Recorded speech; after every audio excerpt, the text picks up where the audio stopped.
बहुत बहुत धन्यवाद। और हमारे बीच में हमारे समाज के योद्धा, हमारे समाज के देवर समाज के नेतृत्वहार कुमार गौरव जी हमारे बीच में है। हम छात्र नवयुवक संघ पाता आपका हार्दिक अभिनंदन करते हैं और करते रहेंगे।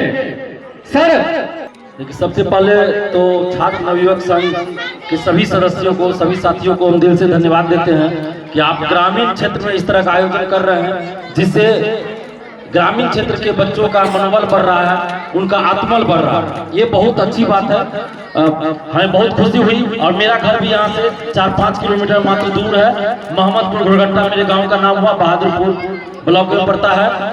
और इस मंच पर उपस्थित बिहार सरकार में समाज कल्याण मंत्री और हमारे बहादुरपुर विधानसभा क्षेत्र का लगातार प्रतिनिधित्व करने वाले विधायक जी भी हैं, और समाज कल्याण मंत्री भी है मदन सहनी जी, बाल कल्याण समिति के सदस्य अजीत कुमार मिश्र जी, और समस्त शिक्षक, समस्त ग्रामीण वासी और सभी बच्चों, आप सभी को सरस्वती पूजा की हार्दिक शुभकामना।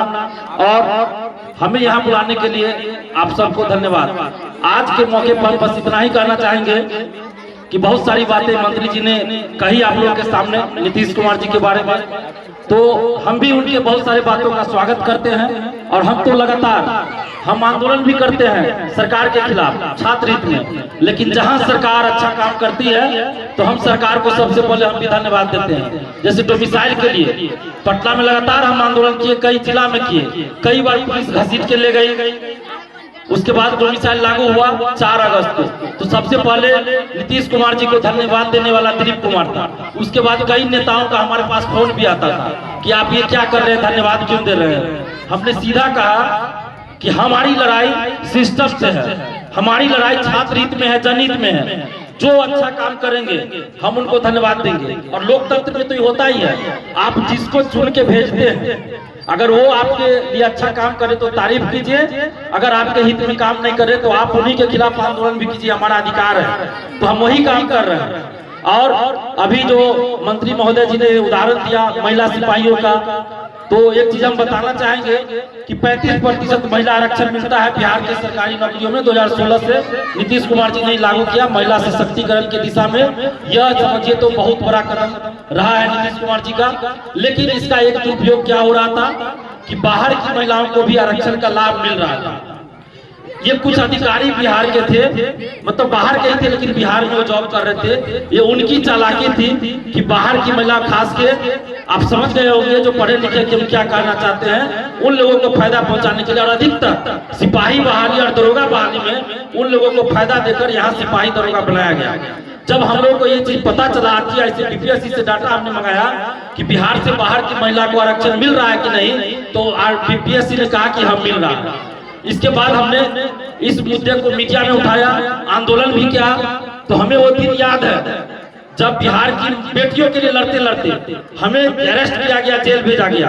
11 फरवरी 2021 लॉकडाउन का बहाना बनाया गया, कोरोना का बहाना बना गया और हमें जेल भेज दिया गया और हमारे साथ अपराधियों जैसा दुर्व्यवहार किया गया। उसके बाद फिर आपको बता दें 31 अगस्त 2022 आप देखते जाइएगा सरकार किस किस की थी, आप देखते जाइएगा सरकार में उस समय कौन कौन थे। 31 अगस्त 2022 उस समय में परसेंटाइल बीपीएससी में लाया गया, तो हमने विरोध किया।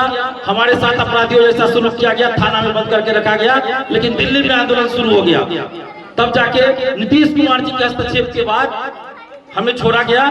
और ये पहला मौका था जब किसी आंदोलन पे किसी राज्य के मुख्यमंत्री ने स्वयं हस्तक्षेप किया हो। रात को हमारे पास फोन आता है सीएमओ का कि आपकी मांगे मानी जाएगी, आपके अभ्यर्थियों को, विद्यार्थियों को शांत रखिए, और अगले दिन हट गया।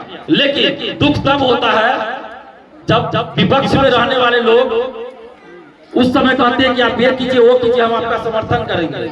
जब सरकार में रहेंगे तो चुप्पी साध लेंगे और डराएंगे धमकाएंगे कि आप आंदोलन क्यों कर रहे हैं, हम बदनाम हो रहे हैं।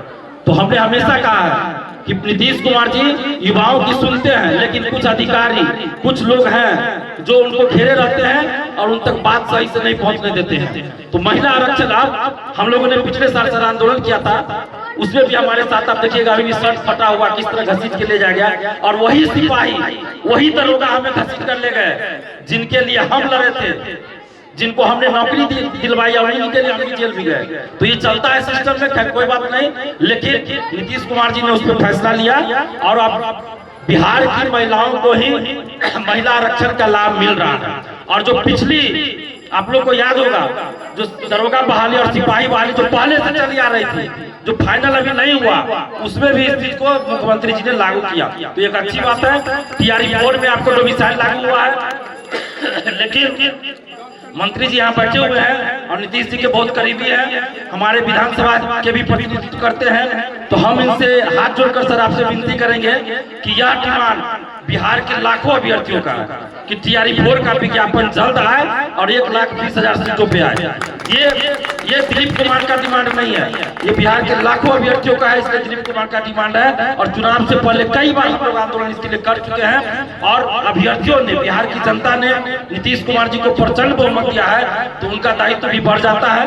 हम लोग मांगते उन्हीं से है जो हम लोगों की मांगों को सुनते हैं। तो नीतीश कुमार जी से हम इसलिए मांग कर रहे हैं क्योंकि हमारी मांग को सुन रहा है, पूरा कर रहा है। और जब हम एक टीवी डिबेट में बैठे थे तो एक महिला प्रवक्ता थी बीजेपी के, उन्होंने कहा कि दिलीप जी आपका तो आंदोलन करते हैं सरकार बात पूरा कर देती है, फिर आप क्यों विरोध में बोल रहे हैं। तो हमने उनको कहा था कि जब जब सरकार हमारी बात मानती है, चाहे जदयू बीजेपी की सरकार हो, जदयू कांग्रेस आरजेडी की सरकार हो, किसी की सरकार हो, हमें उससे मतलब नहीं है। सरकार में जो हम उनसे मांग करते हैं और जब मांग पूरा होता है तो हम उसको सरकार को धन्यवाद भी देते हैं। तो अभी बहुत सारा एक दिव्यांग आरक्षण भी था सर, बाहर के लोगों को दिव्यांग आरक्षण मिल रहा था, वो भी हम लोग के आंदोलन से हुआ, बिहार के दिव्यांग भाई बहनों को आरक्षण मिलेगा।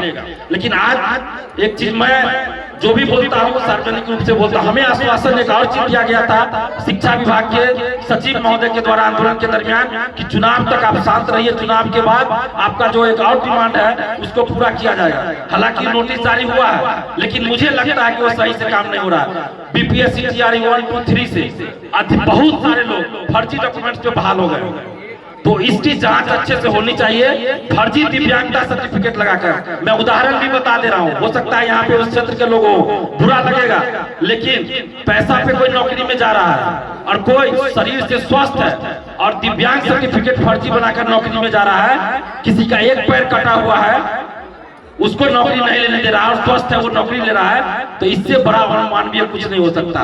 दरभंगा का बहेरी, शिवाजी नगर समस्तीपुर का, फुलपरास मधुबनी का एक गठ बना हुआ है शिक्षक भर्ती में धांधली सेटिंग का, फर्जी दिव्यांग सर्टिफिकेट लगाकर बनाने का, तो इसकी जांच अच्छे से होनी चाहिए। बाहर के लोग फर्जी आवासीय सर्टिफिकेट बनाकर यहाँ आरक्षण का लाभ ले, यही सब की जांच होनी चाहिए। और इस सरस्वती पूजा के अवसर पर एक बात मैं एक सामाजिक तौर पे कहना चाहता हूँ कि हम सभी का, सरकार का तो काम है, समाज के लोगों का भी ये काम है कि बच्चों को अच्छी शिक्षा मिले, नैतिक शिक्षा सबसे ज्यादा जरूरी है। आज देखिएगा सरकार अपनी तरफ से बहुत सारी योजना चला रही है, लेकिन उसके बावजूद भी बच्चों में भटकाव ज्यादा है।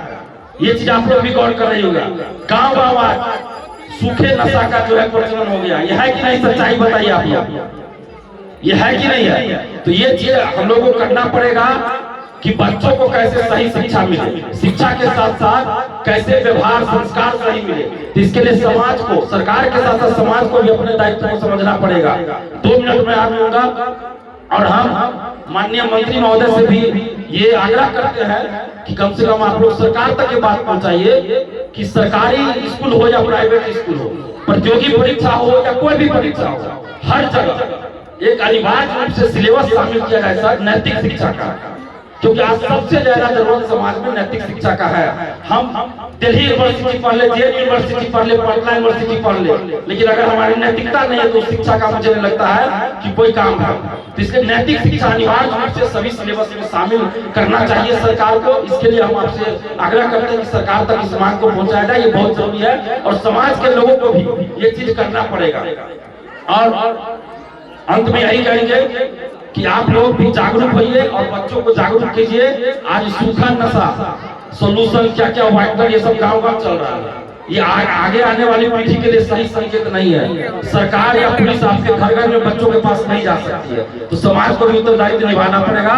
तो आप लोग भी बच्चों को संस्कार दीजिए और बच्चों से भी कहेंगे कि आप लोग भी अपने माता पिता और गुरुजनों शिक्षक जनों की बात को मानिए और अच्छी अच्छी चीजों को पढ़िए, अच्छी पुस्तकों को पढ़िए।